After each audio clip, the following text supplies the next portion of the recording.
It's been a case where one of the key races we've been following has been for the U.S. Senate race, the Tommy Thompson, Tammy Baldwin race. It's become extremely expensive, a lot of out-of-state money coming into the race. Republicans need to pick up a couple of seats around the country. They consider this to be one of the vulnerable ones, with the incumbent Herb Kohl not running for re-election, the most expensive in state history. That's right, and as the polls are getting set now to close, the expectations at both candidates' campaign headquarters are running high. We're going to begin tonight in Madison with Tammy Baldwin's campaign. Alex Vernallo joins us now. And Alex, what is the latest? Hi, Michelle. Well, you know, out here, I'm here at the Monona Terrace in Madison, and the mood is really upbeat. We're just minutes away from the campaign party really getting into the swing of things. And joining me now is Democratic State Representative Kelda Royce. And Kelda, you know, this is a very historic election. Can you talk about that a little bit for us? It absolutely is. You know, Tammy Baldwin will be our first female senator from Wisconsin, and that's historic. She was also our first female congresswoman from the state. And what's more important is that she has been fighting on behalf of middle-class families, and that's why I believe that middle-class families around Wisconsin will stand with her tonight. And how important is this race for the Senate itself? Well, it's incredibly important. This race is one of just a few that will determine control of the U.S. Senate and whether or not Barack Obama has partners in trying to move this economy forward, or whether he's going to see more of the same obstructionist tactics that House Republicans have employed.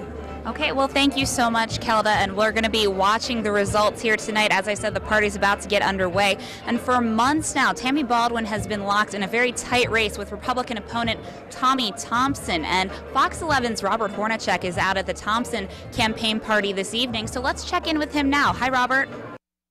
We're here at the Marriott in Pewaukee, just outside of Milwaukee at the Thompson rally, and I'm joined now by Governor Scott Walker. And Governor, thanks for being with us. Thanks for spending some time with us. Wanted to ask you just your thoughts and what the mood is on the Republican side here tonight. Well, it's optimistic. I mean, we feel momentum's been on our side. We felt it. Certainly, we built a tremendous grassroots base early this year with our election and winning by a bigger margin than we did 2 years ago, I should say.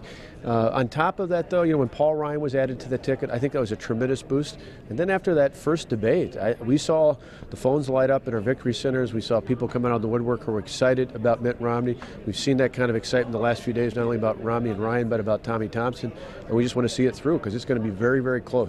You mentioned the effort that was built over the last year or so, specifically about the recall effort that you survived. Do you think that plays into the Thompson-Baldwin race also and the presidential race, and how so? I do, because, you see it both in the presidential and the U.S. Senate race. You see almost evenly divided in all the polls out there, but I believe both are going to win. I think Romney and Ryan are going to win, and I think Tommy Thompson are going to win, largely based on the enthusiasm. You've got really tens of thousands of volunteers who helped us in 25 victory centers. They made 4.5 million contacts to voters earlier this year, and that just didn't go away. That really, people kind of took a break for a month in June, and then July got back into it, and that's something that could not have been built in the past without those kind of efforts earlier this year.